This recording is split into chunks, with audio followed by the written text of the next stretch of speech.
إن الحمد لله نحمده ونستعينه ونستغفره ونعوذ بالله من شرور أنفسنا ومن سيئات أعمالنا من يهده الله فلا مضل له ومن يضلل فلا هادي له وأشهد أن لا إله إلا الله وحده لا شريك له وأشهد أن محمدا عبده ورسوله يا أيها الذين آمنوا اتقوا الله حق تقاته ولا تموتن إلا وأنتم مسلمون يا أيها الناس اتقوا ربكم الذي خلقكم من نفس واحدة وخلق منها زوجها وبث منهما رجالا كثيرا ونساء واتقوا الله الذي تساءلون به والأرحام إن الله كان عليكم رقيبا يا أيها الذين آمنوا اتقوا الله وقولوا قولا سديدا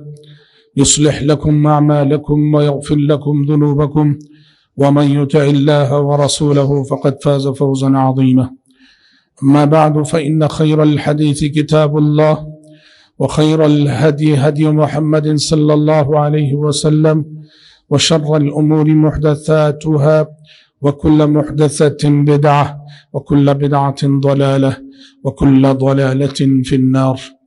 أعوذ بالله السميع العليم من الشيطان الرجيم من همزه ونفخه ونفثه. بسم الله الرحمن الرحيم. نون والقلم وما يسطرون ما أنت بنعمة ربك بمجنون وإن لك لأجرا غير ممنون وإنك لعلى خلق عظيم. برادران اسلام اور پردہ نشین خواتین اسلام، ابھی میں نے آپ کے روبرو سورہ قلم کی ابتدائی آیتیں پڑھی ہیں. سورہ قلم کی ان ابتدائی آیتوں میں اللہ تبارک و تعالیٰ نے مشرکین مکہ نبی کریم صلی اللہ علیہ وسلم کو ایک الزام دیا کرتے تھے، اس الزام کا تذکرہ کر کے اس کا جواب دیا ہے. مشرکین کہتے تھے نبی کریم صلی اللہ علیہ وسلم کے حق میں کہ آپ مجنون ہیں، آپ دیوانے ہیں اور آپ پاگل ہیں.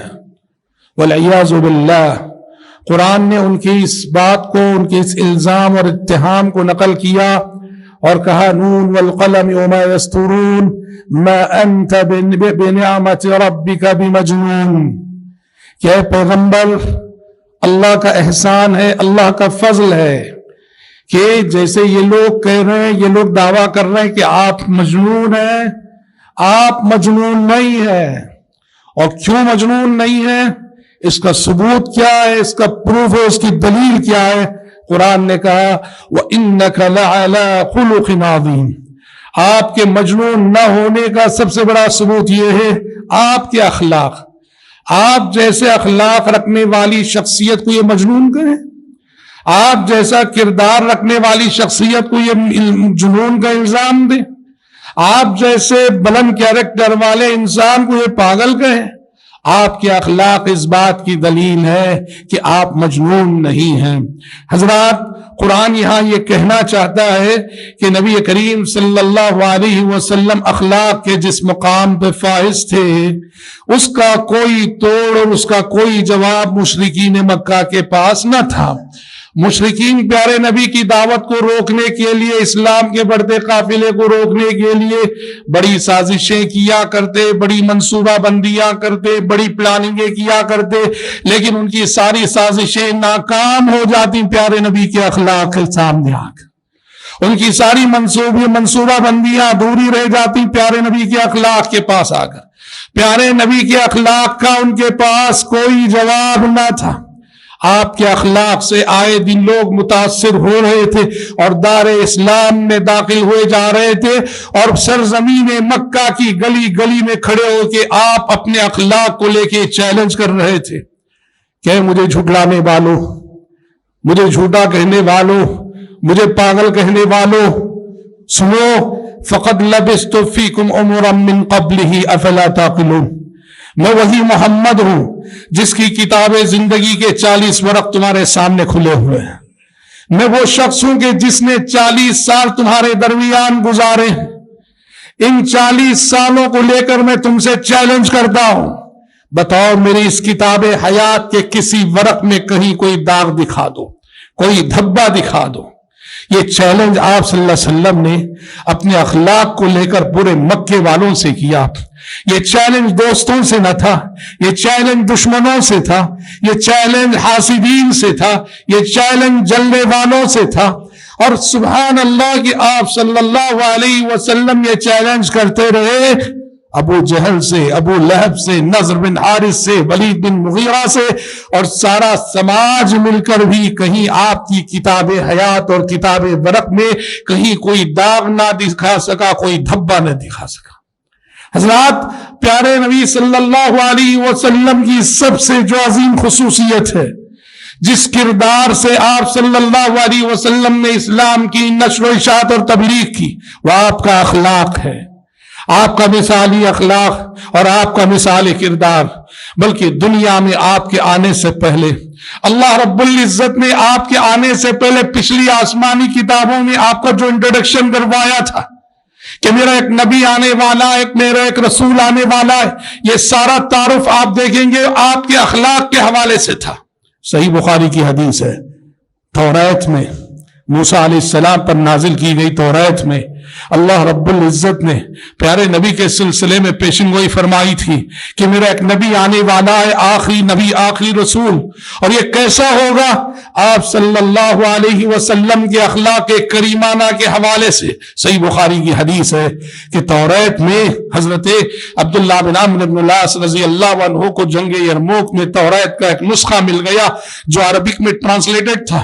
اس میں انہوں نے پیارے نبی کا تذکرہ ڈھونڈنا شروع کیا کہ قرآن کہتا ہے کہ توریت اور انجیل میں ہمارے نبی کا تذکرہ موجود ہے۔ انہوں نے ڈھونڈنا شروع کیا کہ دیکھتے ہیں اس توریت میں پیارے نبی کا تذکرہ کہاں ہے۔ عبداللہ بن عمرو بن العاص رضی اللہ عنہ کہتے ہیں آخر وہ آیت مجھے مل ہی گئی توریت میں جس میں پیارے نبی کی آمد کی پیشن گوئی اور بشارت سنائی گئی، اور وہ آیت کیسی تھی؟ انہوں نے کہا یا ایھا النبی انا ارسلناک شاہدا ومبشرا وحرزا للأميين أنت عبدي ورسولي سميتك المتوكل ليس بفظ ولا غليظ ولا سخاب بالأسواق ولا يدفع السيئة بالسيئة ولكن يعفو ويصفح ولن نقبضه حتى أقيم به الملة العوجاء فأفتح به أعينا عمية وآذانا صم وقلوبا غلفا۔ کہا کہ توریت میں ہمارے نبی کی پیشن گوئی ان الفاظ میں کہ اے پیغمبر، میں آپ کو دنیا میں بھیجنے والا ہوں شاہد اور گواہ بنا کر، مبشر اور خوشخبری دینے والا بنا کر، امی قوم کا محافظ بنا کر، انت عبدی و رسولی، آپ میرے بندے ہوں گے، آپ میرے رسول ہوں گے، سمیتک المتوکل، آپ کا نام میں نے متوکل رکھا ہے کہ ہر معاملے میں اللہ پہ توکل کرنے والا، لیس بفظ ولا غلیظ ولا سخاب بالاسواق، یہ میرا آنے والا نبی سخت مزاج نہ ہوگا، بد زبان نہ ہوگا، درست مزاج نہ ہوگا، مزاج کا سخت نہ ہوگا، نرم مزاج کا ہوگا، زبان کا سخت نہ ہوگا، بازار میں چیخنے چلانے والا نہ ہوگا، اور برائی کا مقابلہ برائی سے کرنے والا نہ ہوگا، انتقام لینے والا نہ ہوگا، بدلہ لینے والا نہ ہوگا۔ میرے اس آنے والے نبی کی خصوصیت عفو درگزر، معاف کرنا، معاف کرنا، معاف کرنا، اس نبی کی بڑی پہچان ہوگی۔ وَلَنَقْبِضَهُ، اور جب میں اپنے اس نبی کو بھیج دوں گا تو دنیا سے اس نبی کو اس وقت تک واپس نہیں بلاؤں گا جب تک میں اپنے اس نبی کے ذریعے سے اپنے بندوں پہ یوں اتمام حجت نہ کر دوں۔ اس نبی کو دنیا سے اس وقت تک واپس نہ بلاؤں گا جب تک میں اس کے ذریعے سے اپنے بندوں پر یوں اتمام حجت نہ کر دوں کہ بہرے بھی سننے لگ جائیں، اندھے بھی دیکھنے لگ جائیں، گونگے بھی بولنے لگ جائیں۔ جب تک اس پیمانے پر اتمام حجت نہ ہو جائے میں اس نبی کو دنیا سے واپس نہیں بلاؤں گا۔ حضرات، یہ توریت میں آئی ہوئی پیشن گوئی ہے، اور اس کا اکثر حصہ آپ نے ملاحظہ کیا پیارے نبی کے اوصاف ہیں، پیارے نبی کے خصائل ہیں، پیارے نبی کی صفات ہیں، پیارے نبی کے اخلاق ہیں، پیارے نبی کا کردار ہے۔ یعنی دنیا میں آنے سے پہلے آپ کے اخلاق کے چرچے تھے پچھلی آسمانی کتابوں میں، دنیا میں آپ کے بھیجے جانے سے پہلے، آپ کی پیدائش سے پہلے پچھلی آسمانی اور پچھلی قوموں، پچھلے پیغمبروں کی زبانوں پر آپ صلی اللہ علیہ وسلم کے کیریکٹر کے چرچے تھے۔ اسی لیے جب آپ دنیا میں آنے کا مقصد کیا بتایا؟ ایک نبی آتا ہے نا بھائی، ایک مشن لے کے آتا ہے. نبی دنیا میں آتا ہے تو بہت سارے مقاصد لے کے آتا ہے، لیکن آپ قربان جائیے، پیارے نبی نے دنیا میں اپنی آمد کے مقصد کو ایک لفظ بیان کرتے ہوئے کہا، انما بعثت لاتمم مکارم الاخلاق. کہ لوگوں، اگر تم سے پوچھا جائے محمد صلی اللہ علیہ وسلم کیوں آئے اور کیا لے کر آئے اور کیا پیغام دے کر گئے، دنیا سے کہہ دو انما بعثت لاتمم مکارم الاخلاق، کہ ہمارے نبی محمد اخلاق لے کر آئے، اخلاق دے کر گئے، اخلاق سکھا کر گئے. آپ نے کہا مجھے دنیا میں بھیجا ہی اسی لیے گیا ہے کہ لاتمم مکارم الاخلاق، اعلی اخلاق کی وہ تعلیمات جو مجھ سے پہلے پیغمبروں نے شروع کی تھی، ان تعلیمات کو مکمل کرنے کے لیے اللہ رب العزت نے دنیا میں مجھے مبعوث فرمایا. حضرات، کتاب و سنت کا مطالعہ کر لیجیے، قرآن حدیث کا مطالعہ کر لیجیے، اور تاریخ کا بھی مطالعہ کر لیجیے. قرآن حدیث اور تاریخ کا مطالعہ کرنے سے یہ بات ہمارے سامنے عیاں ہو جاتی ہے، دنیا میں بھی اور آخرت میں بھی. نیک نامی اگر آپ چاہتے ہیں، اخلاق کے بغیر ناممکن ہے. آپ کتنے قابل کیوں نہ ہو، آپ کتنے صلاحیت مند کیوں نہ ہو، آپ کتنے صاحب ہنر کیوں نہ ہو، آپ کتنے ذہین کیوں نہ ہو، آپ کتنے چالاک کیوں نہ ہو، آپ کے اندر ہزار خوبیاں ہوں، لیکن دنیا میں اگر مخلوق کے درمیان عزت چاہتے ہو، یہ عزت کیریکٹر کے بغیر کسی کو نہیں ملا کرتی، اخلاق کے بغیر نہیں ملا کرتی. دنیا ہو کہ آخرت، دنیا اور آخرت کی کامیابیاں، کامرانیاں، سربلندیاں، عزت کو اللہ رب العزت نے اخلاق میں محصور کر دیا ہے. صاحب اخلاق دنیا کا بھی محترم انسان ہوتا ہے اور آخرت کا بھی بہت ہی فضیلت والا انسان ہوتا ہے. صرف آخرت کو لے لو آپ، پیارے نبی نے اخلاق کے حوالے سے جو صاحب کردار ہوتے ہیں، اعلیٰ اخلاق کے لوگ ہوتے ہیں، ان کے حق میں کتنی بڑی بڑی بشارتیں آخرت کے حوالے سے سنائی.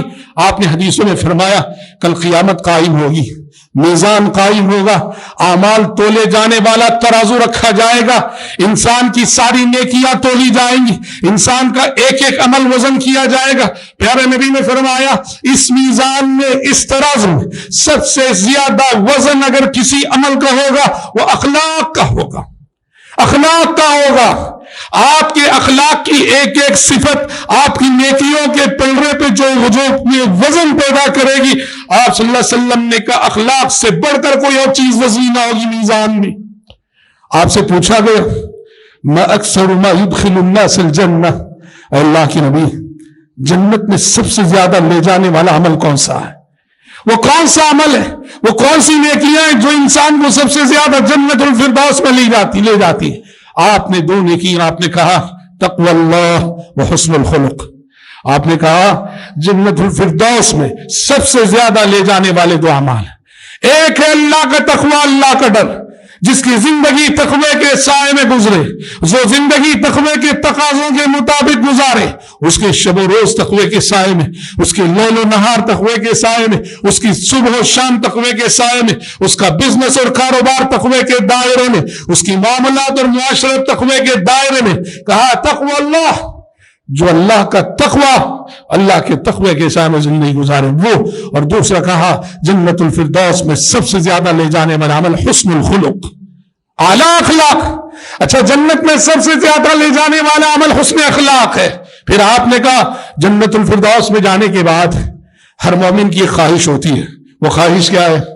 کہ جنت الفردوس کی نعمت تو مل گئی، جنت الفردوس کی نعمت میں ایک اور مزید نعمت یہ ہوگی، اس جنت میں نبی کی صحبت نصیب ہو جائے، نبی کی رفاقت نصیب ہو جائے. تو پیارے نبی صلی اللہ علیہ وسلم نے فرمایا لوگوں سن لو، میرا تقرب چاہتے ہو، میرا تقرب چاہتے ہو، میرے قریب رہنا چاہتے ہو، آخرت میں جنت الفردوس میں میری معیت چاہتے ہو، میری رفاقت چاہتے ہو، آپ نے حدیثوں میں فرمایا میرے امتیوں میں میرے نزدیک سب سے پیارا اور میرا سب سے قریبی امتی وہ ہے جس کے اخلاق اچھے ہوں، جس کے اخلاق اچھے ہوں. اللہ اکبر. آپ صلی اللہ علیہ، دیکھو بھائیو ایک چیز، ایک دوسری حدیث میں آپ نے فرمایا اخلاق اتنی بڑی چیز ہے، اتنی بڑی چیز ہے. اگر آپ کی میری عبادتوں میں کچھ کمزوری رہ گئی، آپ کی اور میری عبادت میں کوئی کمزوری رہ گئی، پیارے نبی فرماتے ہیں عبادتوں کی کمزوری کی بھرپائی اللہ اخلاق سے کر دے گا۔ ہماری عبادتوں میں جو کمی اور کوتاہی رہ جاتی ہے، اللہ رب العزت اخلاق کے ذریعے سے عبادت کی اس کمی کو پورا کر دے گا۔ آپ نے فرمایا ان الرجل لیدرک بحسن خلقہ درجۃ الصائم القائم، آپ نے کہا ایک صاحب اخلاق انسان، صاحب کردار انسان، وہ نفل روزے نہ رکھتا ہوگا، وہ تہجد نہ پڑھتا ہوگا، لیکن جب جنت الفردوس میں جب قیامت قائم ہوگی، اللہ رب العزت اس کے اخلاق کی وجہ سے اسے جنت الفردوس میں تہجد نہ پڑھنے کے باوجود تہجد گزاروں کا مقام دے گا، نفل روزے نہ رکھنے کے باوجود نفل روزے داروں کا مقام دے گا۔ کیا معلوم ہوا؟ تہجد نہ پڑھ کے تہجد گزاروں کا مقام مل رہا ہے اخلاق کی وجہ سے، نفل روزے نہ رکھ کر اللہ اکبر روزے داروں کا مقام جنت میں مل رہا ہے اخلاق کی وجہ سے۔ پتہ چلا کہ عبادتوں میں جو کمی اور کمزوری رہ جاتی ہے رب العزت اخلاق سے اس کی بھرپائی کر دیتا ہے۔ اسے محترم بھائیوں، اخلاق اخلاق اخلاق۔ اور ایک بات یاد رکھیے، اسلام عقیدے کی دعوت ہے، اسلام عقیدے کی دعوت ہے، اور اس عقیدے کی دعوت کو ہمیشہ اخلاق کی طاقت میں آگے بڑھایا، اس عقیدے کی دعوت کو ہمیشہ آگے بڑھایا اخلاق کی طاقت میں۔ جب اس عقیدے کی دعوت کو اخلاق کی طاقت ملے گی یہ دعوت بڑھے گی بڑھے گی بڑھے گی، اور جب یہ دعوت جو عقیدے کی دعوت ہے اخلاق سے عاری ہو جائے، اخلاق کی طاقت اسے نہ ملے تو پھر یہ دعوت رک جائے گی، تھم جائے گی۔ تاریخ کا مطالعہ بتاتا ہے 100 سال نہیں گزرے پیارے نبی کی بعثت پر، 100 تو چھوڑو 50 سال پیارے نبی کو دنیا میں آئے ہوئے 50 سال مشکل سے گزرے، دنیا سے گئے ہوئے۔ اللہ اکبر، مسلمان آدھی دنیا پہ قابض ہو چکے تھے 50 سال میں۔ آج بھی ایک مورخ اور ایک تجزیہ نگار بیٹھتا ہے وہ حیران رہ جاتا ہے کیسے ممکن ہوا کہ عرب کے وہ صحرا نشین بدو جنہیں اونٹوں کو چرانے کے سوا، بکریوں کو چرانے کے سوا کچھ نہ آتا تھا، کیسے آخر دنیا کے امام بن گئے، قائد بن گئے، رہنما بن گئے، رہبر بن گئے، اور کیسے یہ معجزہ ہو گیا کہ 50 سال کی قلیل سی مدت میں آدھی دنیا کو فتح کر سکے۔ اس سوال کو لے کر اگر آپ جواب ڈھونڈیں گے کتاب و سنت میں، صحابہ کی زندگیوں میں، ہسٹری اور تاریخ کی کتابوں میں آپ کو جواب ملے گا کہ اس کے پیچھے جو کرشمہ ہے وہ اخلاق کا ہے، کہ پیارے نبی کی بعثت کے بعد آپ نے اپنی تربیت کے ذریعے سے، اپنی اعلیٰ اخلاقی تعلیمات کے ذریعے سے صحابہ کی جو جماعت تیار کی اور ان کی تربیت میں پھر تابعین کی جو جماعت تیار ہوئی، اس پوری نسل کے پاس وہ اخلاق تھے، وہ کیریکٹر تھا جو دنیا کی کسی قوم کے پاس نہ تھا۔ اخلاق کا وہ معیار، کیریکٹر کا وہ درجہ اور عمل کا وہ مقام جو دنیا کی کسی قوم کے پاس اس دور میں نہ تھا۔ اور یہی چیز ہے کہ جہاں گئے دنیا نے انہیں دیکھا تو کہا یہ تو انسان نہیں، انسانی بھیس میں چلتے پھرتے فرشتے ہیں۔ واقعات بتاتے ہیں، آپ نے ایک واقعہ سنا ہوگا بخاری شریف کا، اس واقعے کی روشنی میں ہم سمجھ سکتے ہیں کہ پیارے نبی نے جو صحابہ کی تربیت کی، اللہ اکبر، کیسی مثالی تربیت اور کیسے اعلیٰ اخلاق پیدا کی۔ کیا ہے واقعہ؟ بخاری شریف کی حدیث اور سنا ہوگا آپ نے۔ ایک سفر کی بات تھی، سینکڑوں کی تعداد میں آپ کے ساتھ صحابہ تھے، پانی ختم ہو گیا، پانی نہیں ہے، پینے کے لیے پانی نہیں، وضو کے لیے پانی نہیں، نہانے کے لیے پانی نہیں، اور یہ 1-2 انسانوں کا مسئلہ نہیں، سینکڑوں انسانوں کا مسئلہ ہے۔ پیارے نبی نے پانی کی تلاش میں 2 صحابہ بھیجے، جاؤ دیکھ کر آؤ کہیں پانی ملے۔ کہیں پانی نہ ملا۔ ہاں، ان 2 صحابہ کو ایک مشرک اور کافر عورت مل گئی جو اپنے اونٹ پر کہیں سے پانی کے 2 مشکیزیں بھر کر لا رہی تھی۔ صحابہ اس عورت کو پکڑ لیے کیونکہ اس کے پاس پانی تھا، پانی کے 2 بھرے ہوئے مٹکے تھے۔ اس کو پکڑ کر صحابہ نبی کی خدمت میں لے گئے۔ پیارے نبی صلی اللہ علیہ وسلم نے اس خاتون کے پاس جو پانی سے بھرے ہوئے 2 مٹکے تھے، اس مٹکوں میں اپنا دست مبارک رکھا، اور جیسے ہی آپ نے اپنا ہاتھ اور اپنا دست مبارک اس پانی میں رکھا، آپ کی انگلیوں کے درمیان سے پانی کے چشمے ابلنے لگے۔ معجزہ، پانی کے چشمے ابلنے لگے۔ آپ نے صحابہ سے کہا جلدی جلدی اپنی ضرورتیں پوری کر لو۔ سب نے اپنی اپنی ضرورتیں پوری کر لی، جس کو پینا تھا پی لیا، جس کو نہانا تھا نہا لیا، جس کو دھونا تھا دھو لیا، جس کو اسٹور کرنا تھا کر لیا۔ راوی حدیث کہہ رہے میں نے دیکھا پانی انگلیوں کے درمیان سے ابل رہا ہے، سینکڑوں صحابہ نے اپنی اپنی ضرورتیں پوری کر لی، اور اس خاتون کے پانی میں ایک قطرہ کمی نہ ہوئی، ایک قطرہ کمی نہ ہوئی، اس کا پانی جیسا کا ویسا باقی ہے۔ عہد نبوت میں یہ معجزہ بار بار ہوا ہے۔ وقت ضرورت دودھ میں برکت آ گئی، پانی میں برکت آ گئی، کھانے میں برکت آ گئی۔ آپ صلی اللہ علیہ وسلم نے پھر بھی بیچاری جا رہی تھی، اس کا پانی تو کم نہ ہوا، جا رہی تھی، پکڑ کے لائی گئی۔ صحابہ سے کہا بیچاری اس عورت کو اس کی اجرت دے دو نا۔ تو صحابہ نے جس کے پاس کھجوریں تھیں کھجوریں دے دی، جس کے پاس ستو کا آٹا، جو چیز میسر آئی دے دی۔ وہ عورت بہت خوش ہوئی کہ ایک تو پانی بھی بچا، پانی بھی سلامت، اور مفت میں اتنی بھاری اجرت مجھے مل رہی، اتنا سب کچھ ان لوگوں نے دے دیا۔ پھر اس کو روانہ کر دیا گیا۔ وہ گئی اور جا کے اپنے قبیلے والوں سے ساری داستان اس نے سنائی، اور سناتے ہوئے کہا جئتکم من عند اسحر الناس، لوگوں ایک بہت بڑے جادوگر کے پاس سے ہو کے آ رہی ہوں۔ اس نے جادو سمجھا، وہ جو آپ کی انگلیوں کے درمیان سے پانی کے چشمے ابلے تھے، اس نے اس کو جادو سمجھا، کہ ایک بہت بڑے جادوگر کے پاس سے ہو کے آئی ہوں۔ اچھا ٹھیک، حدیث کے راوی کہتے ہیں اس دن کے بعد جو اصل بات میں کہنا چاہ رہا ہوں وہ یہ غور کرنے کی اور سمجھنے کی، حدیث کے راوی کہتے ہیں اس دن کے بعد پیارے نبی صلی اللہ علیہ وسلم جب بھی فوجیں روانہ کرتے، صحابہ کو بلا کے نصیحت کرتے کہ دیکھو فوج لے جا رہے ہو وہ بوڑھی عورت جس کے پانی سے ہم نے ایک مرتبہ فائدہ اٹھایا تھا، ہوشیار اس کی بستی پہ اس کے قبیلے پہ حملہ نہ کرنا۔ اب مسلمان سب اس تعلیم کا لحاظ رکھنے لگے۔ اس بڑھیا نے دیکھا، اس کی بستی والوں نے دیکھا مسلمانوں کے حملے چاروں طرف ہو رہے ہیں، اگر ان کے حملوں سے کوئی قبیلہ بچا ہے، کوئی بستی بچی ہے تو صرف ان کی۔ وہ سمجھ گئی وہ جو پانی کا احسان ہے اس کا بدلہ دیا جا رہا ہے۔ اس نے اپنے قبیلے والوں کو جمع کیا اور جمع کر کے کہا لوگوں دیکھ نہیں رہے ہو چاروں طرف حملے ہو رہے، اور مسلمانوں کے حملے سے بچی ہے تو ہماری بستی، ہمارا قبیلہ، جانتے ہو کیوں؟ وہ جو میرے پانی سے ایک مرتبہ ان لوگوں نے فائدہ اٹھا لیا تھا، اتنا لحاظ کر رہے ہیں، اس کا اتنا قیمتی بدلہ دے رہے۔ بڑھیا نے قوم سے کہا لوگوں اگر محمد کی تعلیمات واقعی اتنی اچھی ہیں کیا یہ اچھا ہوگا ہم سب ان کے دین کو قبول کر لیں۔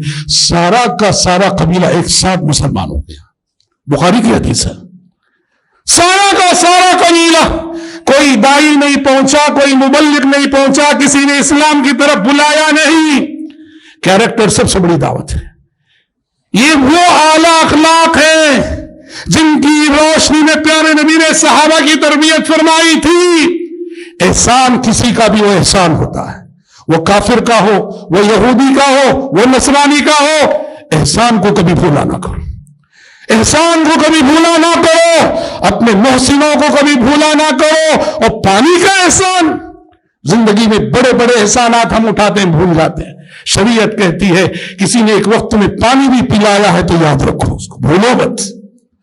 یہ وہ تعلیمات ہیں، یہ وہ اخلاق ہیں جن اخلاق کی روشنی میں پیارے نبی نے صحابہ کی جماعت تیار کی تھی۔ اب ظاہر بات ہے جو نسل پوری کی پوری ایسی اخلاق کی حامل ہو، اس سے دشمن بھی کہاں سے اپنی دشمنی نبھا سکتا ہے؟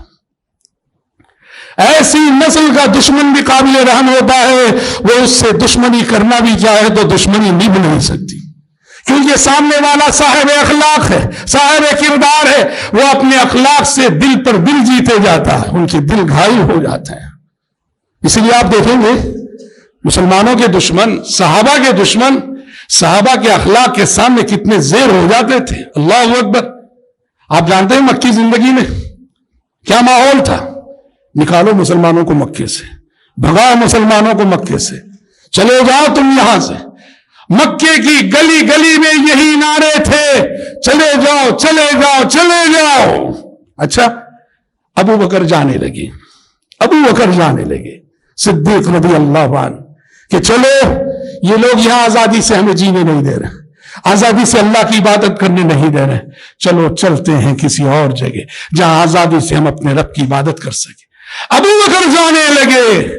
مشرکین قریش کے ایک سردار کو خبر ہوئی ابو بکر جا رہے ہیں، ابو بکر مکہ چھوڑ رہے ہیں۔ ابن الدغنہ اس کا نام تھا۔ اسے پتا چلا کہ ابو بکر جا رہے ہیں، اسے یوں لگا مکے کی دولت چلی جا رہی ہے، مکے کا سرمایہ چلا جا رہا ہے، مکے کا شرف چلا جا رہا ہے، مکے کی عزت چلی جا رہی ہے۔ ابو بکر آ گئے، اب ابن الدغنہ آ گیا، ابو بکر کے راستے میں کھڑا ہو گیا، کہا ابو بکر کہاں جا رہے ہو؟ ابو بکر نے کہا تم لوگ یہاں ہمیں جینے نہیں دے رہے ہو، ہم یہاں سے نکل کے کسی ایسی آزاد فضا میں جانا چاہتے ہیں جہاں آزادی کے ساتھ ہم اپنے رب کی عبادت کر سکیں۔ ابن الدغنہ نے کہا مثلک لا یخرج ولا یخرج، ابو بکر تم جیسے انسان کو ہم جانے نہیں دیں گے، تم جیسا صاحب اخلاق، تم جیسا صاحب کرم، تم جیسا شریف انسان نہ وہ اپنی مرضی سے جا سکتا ہے، نہ ہی کوئی دوسرا اسے نکال سکتا ہے، ہم تمہیں ہرگز جانے نہیں دیں گے، واپس چلو، میں تمہیں پناہ دیتا ہوں، میری شخصی پناہ میں تم مکے میں رہ کر اپنی عبادت کرو۔ حضرات، ایسے لوگوں سے دشمن بھی دشمنی کہاں سے نبھا پائے گا جن کی تربیت ہی اصولوں پہ کی گئی ہے کہ ادفع باللتی ہی احسن السیئہ، زندگی میں ہمیشہ برائی کا مقابلہ بھلائی سے کرو، برائی کا جواب بھلائی سے دو، جو تمہیں گالیاں دے رہا ہے اس کے حق میں دعا دو، جو تمہارے راستے میں کانٹے بھگا رہا ہے اس کے حق میں پھول بچھاؤ، جو تم سے دور بھاگ رہا ہے اس سے نزدیک جاؤ۔ ایسا ہوگا تو کیا ہوگا؟ قرآن نے کہا فَإِذَا الَّذِي بَيْنَكَ وَبَيْنَهُ عَدَاوَةٌ كَأَنَّهُ وَلِيٌّ حَمِيمٌ، تمہارا جانی دشمن بھی تمہارے اس کردار سے جگری دوست بن جائے گا، جگری دوست بن جائے گا۔ حضرات، اس وقت موجودہ دنیا میں سب سے بڑا مسئلہ یہی، ہمارا امت مسلمہ کا سب سے بڑا مسئلہ یہی کہ ہم اپنے اسلاف، اپنے صحابہ خیر القرون کے اخلاق سے بہت دور ہو گئے۔ امام البانی رحمۃ اللہ علیہ نے ایک بات لکھی ہے، امام البانی لکھتے ہیں کہ میں ایک مدت تک یہ سمجھتا رہا کہ مسلمانوں کی زوال اور مسلمانوں کی رسوائی اور پستی کا ایک ہی سب سے بڑا سبب ہے اور وہ ہے عقیدے کا بگاڑ۔ کہا لیکن عالم اسلام کے حالات کو دیکھنے کے بعد میں اس نتیجے پر پہنچا ہوں کہ مسلمانوں کے زوال، مسلمانوں کی رسوائی اور مسلمانوں کی پستی کے پیچھے عقیدے کا بگاڑ جتنا بڑا سبب ہے اتنا ہی بڑا سبب اخلاقی زوال بھی ہے۔ یہ کیریکٹر لیس امت بنتی جا رہی ہے، یہ کیریکٹر لیس قوم بنتی جا رہی ہے، کردار نہیں ہے، اخلاق نہیں ہے۔ امام البانی کہتے ہیں یہ امت مسلمہ کے زوال کا بہت بڑا سبب ہے۔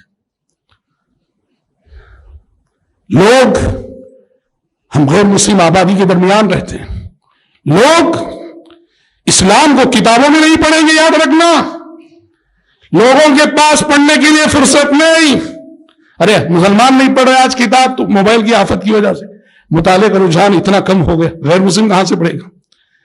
اسلام کو لوگ کتابوں میں نہیں پڑھیں گے، اسلام کو سمجھنے کے لیے لوگ مجھے اور آپ کو دیکھیں گے، عبداللہ، عبد الرحمن، زید، بکر کو دیکھ کر اسلام کے سلسلے میں لوگ رائے قائم کریں گے۔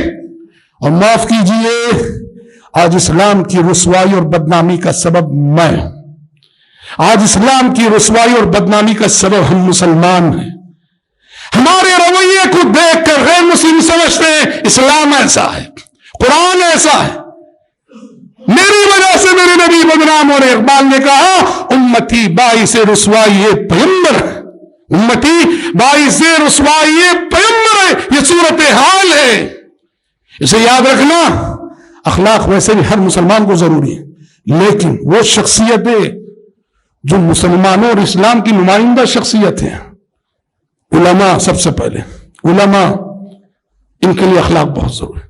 جیسے میں نے کہہ رہا ہوں ہر مسلمان کے لیے ضروری، لیکن اسلام اور مسلمانوں کی نمائندگی کرنے والی شخصیتیں وہ کسی بھی سطح پر ہو، مسلم علماء، مسلم سیاستدان، مسلم جماعتوں جمعیتوں کے ذمہ دار، مسجدوں کے ذمہ داران، مدرسوں کے ذمہ داران، انجمنوں اور تنظیموں کے ذمہ دار، ان لوگوں کا اخلاق والا ہونا بہت ضروری ہے۔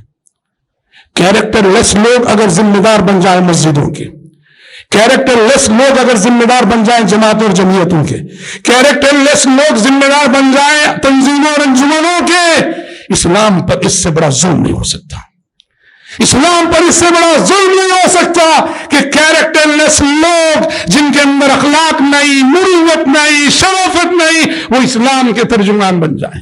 اس سے مذہب اسلام کی بدنامی ہوگی، اور موجودہ دور میں یقین کیجئے یہی ہو رہا ہے۔ اسلام کی رسوائی اور بدنامی کے ذمہ دار ہم ہیں، پیغمبر اسلام کی رسوائی اور بدنامی کے ذمہ دار ہم۔ اس لیے بہت ضروری ہے ہم لوٹیں ان اعلیٰ اخلاق کی طرف، لوٹیں اس تربیت کی طرف جو تربیت کے نبی کریم صلی اللہ علیہ وسلم نے حضرات صحابہ کرام رضوان اللہ علیہم مجمعین کو دی تھی، جس تربیت کے بعد دنیا نے کہا یہ لوگ انسان نہیں، انسانی بھیس میں فرشتے ہیں۔ چھوٹی چھوٹی باتیں جو بتاتی ہیں کہ ہم اخلاق میں کہاں کھڑے ہیں۔ پیارے نبی کے بارے میں آتا ہے کسی سے بھی ملتے مسکراتے چہرے سے ملنا، چہرے کی یہ مسکراہٹ بہت کچھ بتاتی ہے۔ آپ کا دل کتنا صاف ہے، آپ کے اندر کتنی عاجزی ہے، آپ کے اندر کتنی انکساری ہے۔ کسی سے بھی ملتے ہوئے مسکراتے چہرے سے ملنا اخلاق کا بہت بڑا مظہر ہے۔ آپ نے فرمایا لا تحقرن من المعروف شیئا ولو ان تلقى اخاك بوجه طليق، کبھی کسی نیکی کو معمولی نہ سمجھو، بھلے سے وہ نیکی اپنے بھائی سے ملتے ہوئے مسکراتے چہرے سے مل رہی۔ کسی سے مسافہ کرتے پیارے نبی، سامنے والا جب تک ہاتھ نہ چھوڑ دے آپ ہاتھ چھوڑتے نہ تھے۔ چھوٹی سی بات ہے مگر بڑے اخلاق پہ دلالت کرتی ہے۔ گفتگو بات چیت سلیقے کی کرنا، بات چیت سلیقے، سامنے والے کو رسپانس دینا۔ قرآن نے کیا وَقُولُوا لِلنَّاسِ حُسْنًا، لوگوں سے وہ کوئی بھی کیوں نہ ہو اچھی زبان استعمال کیا کرو، اچھی بات کیا کرو۔ غریبوں کے ساتھ ہمارا سلوک کیسا ہے؟ امیروں اور بڑوں کے ساتھ تو سب اچھے ہی رہتے ہیں، مجبوری ہے وہ۔ غریبوں کے ساتھ ہم کیسے چلتے ہیں؟ غریب کو کس نظر سے دیکھتے ہیں؟ غریب کے ساتھ ہمارا سلوک کیسا ہے؟ یہاں پتہ چلتا ہے کہ ہم اپنے اخلاق میں کہاں کھڑے ہیں۔ اس لیے آپ نے کہا شر الطعام طعام الولیمہ یدعا الیہا من یأباہا ویمنعوہا من یأتیہا، بدترین دسترخوان ہے وہ دسترخوان جس پہ صرف امیروں کو بلایا جاتا ہو اور جس پہ غریب کو نظر انداز کیا جاتا ہو۔ معاملات میں کیسے ہیں ہم؟ لین دین میں کیسے ہیں ہم؟ قرض لیتے ہیں تو وقت پہ دیتے ہیں کیا؟ زبان کتنی سچی ہے ہماری؟ وعدے کی کتنے پکے ہیں ہم؟ بیوی بچوں کے ساتھ سلوک کیسا ہے ہمارا؟ بیوی بچوں سے پہلے ماں باپ کے ساتھ ہمارا سلوک کیسا ہے؟ ماں باپ کی کتنی عزت کرتے ہیں ہم؟ ماں باپ کا کتنا احترام کرتے ہیں ہم؟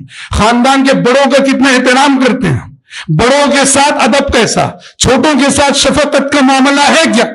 یہ سب وہ معیارات ہیں جو بتاتے ہیں کہ ہم اخلاق میں کہاں کھڑے۔ اسے محترم بھائیوں، اپنے اندر اعلیٰ اخلاق پیدا کریں۔ صاحب اخلاق وہ جہاں بھی رہے وہ زندگی کی ہر معرکے میں فتح یاب ہو کر نکلے گا۔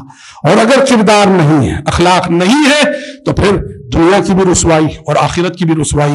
اللہ ہم سب کو، آپ سب کو اس رسوائی سے بچائے، اللہم آمین۔ اللہ مجھ کہنے والے کو اور آپ سبھی سننے والوں کو صاحب اخلاق بنائے، صاحب کردار بنائے، اور جس سانچے میں پیارے نبی نے صحابہ کو ڈھالا تھا تربیت کر کے، اللہ اس سانچے میں ہمیں خود ڈھلنے کی توفیق عطا فرمائے، اللہم آمین۔ بارک اللہ لنا ولکم فی القرآن العظیم ونفعنا وإياكم بما فيه من الآيات والذكر الحكيم إنه تعالى جواد كريم ملك بر رؤوف رحيم رب حليم۔